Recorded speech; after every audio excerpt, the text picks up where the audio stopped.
This is the Hatsukokoro by Yoshikane, arguably one of the best performing knives amongst the entire knives and stones offerings.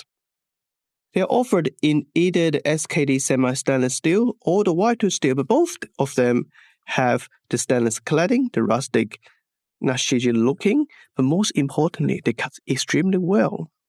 If you are like me that loves the cooking show, then you will have noticed that the Korean's popular culinary class awards, the black team leader TriStar uses the exact same knives here to demonstrate his exceptional cutting skills. I personally really love this series because not only it's one of the best looking knives with the Nashiji rustic finish, it cuts extremely well. As you can see from our previous testings and also from TriStar's cutting skills. And there's only one problem with the Yoshikane knives, and that is it seems very difficult to find a saya that matches.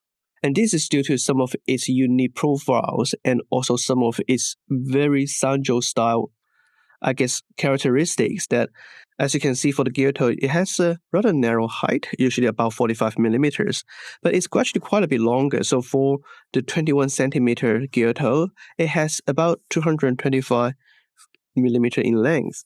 But for the K-tip gear toe, it's actually quite tall. It has about 50 millimeter in height and also similar in length. So that renders a lot of our standard sayas would not be able to fit. So to tackle this problem, and as you probably know, the Knives and Stones is the pioneer in customizing sayas in the industry, we finally come up with some of these custom sayas just for Yoshikane knives. So here is the standard Knives and Stones saya, and I put the knife into it, and it looks alright, but you see how wobbly that is. If you look at the standard K-tip saya, and I put it in, okay, the problem is because of its thick Sanjo neck that it would not go in, so it's just stuck. So the existing sayas have a lot of problems. We finally decided to come up with a series of custom saya for the Yoshikane knives because I'm just so sick of every day people asking me, hey James, do you have a custom saya for Yoshikane? And I have to say, unfortunately, no. Or I have to give them a saya that just, kind of wobbly inside. But this time we have this Knives and Stones saya made for the Yoshikane. And as you can see here, the saya has on the front engraved with Hatsukokoro for Yoshikane, and at the back of it is the logo for Knives and Stones. So that's the saya, and it has very little room to move compared to the previous one. And this is the K-tip version. Yeah. Okay. Yep. Perfectly into the knife, so with almost no wobbling.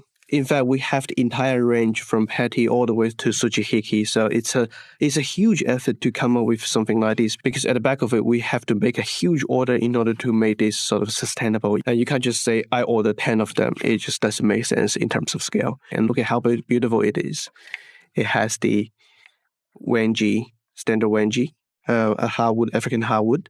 The only problem that we may have is because the thickness of the spine varies a little bit. So when we order the saya, we make sure that it's on the tighter side. So sometimes we may not be able to fully push in as well, and then we have to use a file to sort of open it up a little bit.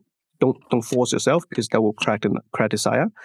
And that means if you already have a Yoshikane knife, the chances are you may or may not be able to have a saya that fits this perfectly due to the manufacturing variations, either from the saya itself or from the knife.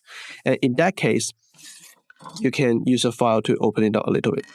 Or, the best way is, of course, just buy a Yoshikane knife from Knives and Stones and choose the matching saya so that we will make sure the saya fits the knife really, really well. That's my suggestion. And thanks for watching. Have a great day.